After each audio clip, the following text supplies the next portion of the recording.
Canva hack that you didn't know about. Let's check it out. Canva hacks you didn't know about. Now you can tag the images that you have uploaded. So you go to your projects, images, you open an image, and then there's a tag. So you write the relevant tag that you need. For example, over here I go for pastel, I go for gradient,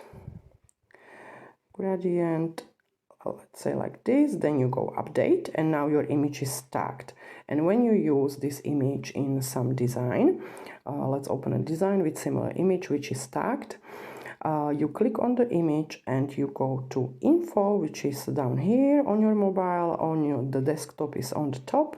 You see there are two tags, pastel and gradient. When you click on the tags are clickable and you get the similar results in the search, either in elements or in your uploads. So this is the great way how you can organize